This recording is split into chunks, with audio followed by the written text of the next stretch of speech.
Baik, terima kasih atas waktunya. Sebelum memulai presentasi, ada baiknya saya mengaturkan penganjali umat terlebih dahulu. Om Swastiastu. Berikut, saya dari kelompok 5 akan memperkenalkan diri terlebih dahulu. Ada saya sendiri, saya Nikade Eva Saprianti, absen 13. Yang kedua ada Loh Ayu Ade Saraswati, absen 16. Yang ketiga ada Igusti Ayu Sukmadwi Gayatri, absen 25. Next. Berikut materi yang saya bahas. Yang pertama ada organ-organ perseroan terbatas dan bubarnya perseroan terbatas. Next. Organ-organ perseroan terbatas. Pasal 1 angka 2 Undang-Undang Nomor 40 Tahun 2007 tentang Perseroan Terbatas atau UU PT menyatakan bahwa perseroan terbatas memiliki 3 organ penting, yaitu direksi, komisaris, dan RUPS, rapat umum pemegang saham. Ketiganya harus ada dalam perseroan. Apabila salah satunya tidak ada, maka PT tidak dapat didirikan. Ketiga organ PT tersebut memiliki tugas dan fungsi masing-masing, yaitu sebagai berikut. Next. Dilanjutkan oleh teman saya. Baik, di sini saya akan melanjutkan presentasi dari teman saya. Yang pertama, direksi.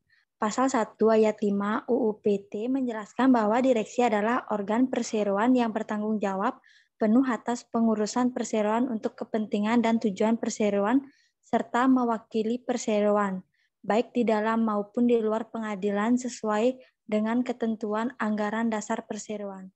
Selain kewenangan sebagaimana tersebut di atas, Pasal 100 UU PT menyebutkan bahwa direksi juga memiliki kewajiban untuk menjalankan dan melaksanakan beberapa tugas administratif selama jabatannya diantaranya adalah yang pertama, membuat daftar pemegang saham, daftar khusus, risalah RUPS, dan risalah rapat direksi. Yang kedua, membuat risalah RUPS dan risalah rapat direksi. Yang ketiga, membuat laporan tahunan. Yang keempat, memelihara dan menyimpan dokumen PT. Yang kelima, direksi untuk memberi izin kepada pemegang saham untuk memeriksa dokumen. Dan yang terakhir, melaporkan saham yang dimiliki anggota direksi. Next. Yang kedua, komisaris. Pasal 1 ayat 6 UU PT menyebutkan bahwa komisaris adalah organ perseroan yang bertugas untuk melakukan pengawasan secara umum dan khusus dalam perusahaan sesuai dengan anggaran dasar. Pasal 108 PT menyatakan bahwa komisaris memiliki tugas untuk mengawasi kebijakan pengurusan perseroan pada umumnya atau usaha perseroan kepada direksi.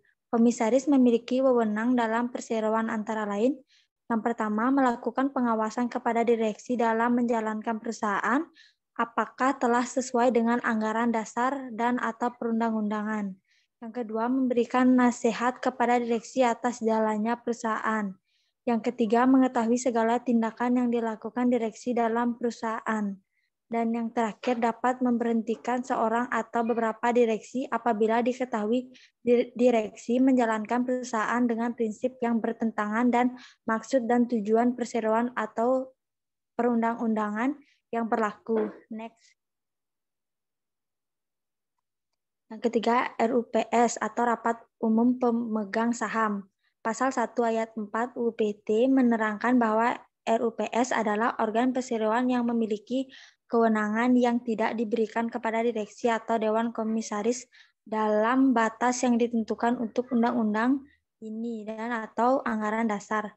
Kewenangan RUPS termuat dalam pasal 34 sampai 105 UU PT antara lain. Yang pertama, pendapatan perubahan anggaran dasar. Yang kedua, penetapan pengurangan modal. Yang ketiga, pemeriksaan, persetujuan, dan pengesahan laporan tahunan. Yang keempat, penetapan penggunaan laba. Yang kelima, pengangkatan dan pemberhentian direksi dan komisaris.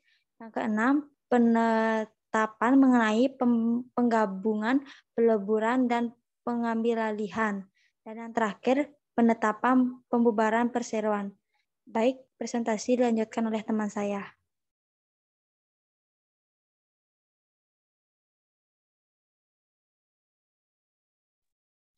Baik, selanjutnya ada bubarnya perseroan terbatas.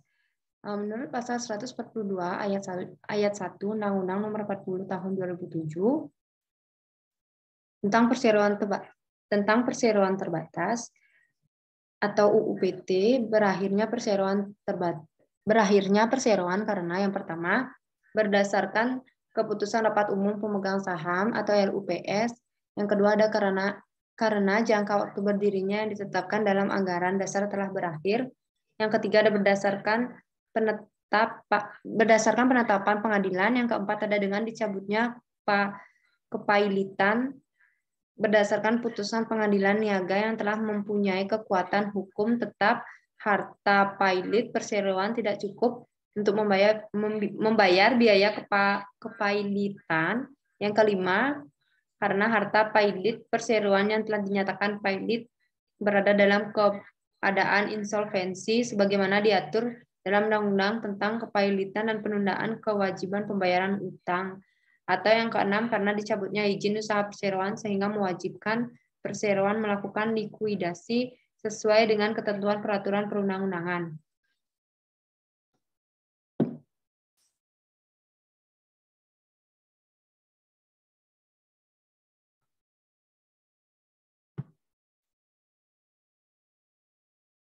Selanjutnya ada pembubaran perseroan yang terjadi karena pencabutan kepailitan, maka pengadilan niaga dapat sekaligus memutuskan memberhentikan kurator sesuai dengan ketentuan dan undang-undang tentang kepailitan dan penundaan kewajiban pembayaran utang. Pengadilan negeri dapat membubarkan perseroan dengan alasan yang pertama, permohonan kejaksaan berdasarkan alasan perseroan melanggar kepentingan umum atau perseroan melakukan perbuatan yang melanggar peraturan perundang-undangan.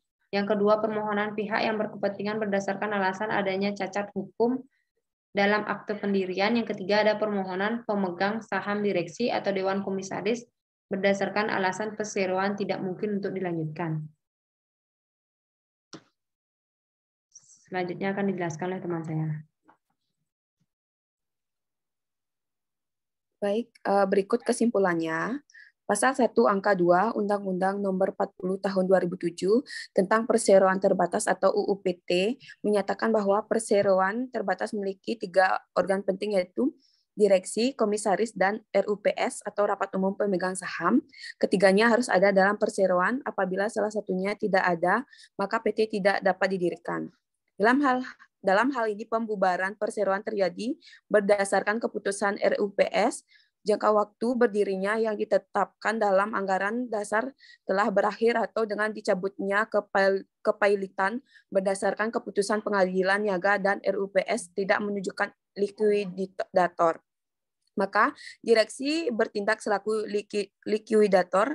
Pembubaran perseroan wajib diikuti dengan likuidasi yang dilakukan oleh likuidator atau kurator. Dan perseroan tersebut tidak dapat melakukan perbuatan hukum kecuali dalam hal membereskan semua urusan perseroan yang berkaitan dengan likuidasi. Dan jika terjadi anggota direksi, dewan komisaris, dan perseroan melanggar hal tersebut, maka dapat dikenakan tanggung jawab hukum secara tanggung renteng. Baik, sekian presentasi dari kelompok 5. Apabila ada kesalahan kata, mohon dimaafkan. Kami tutup dengan Brahma Santi. Om Santi, Santi, Santi, Om.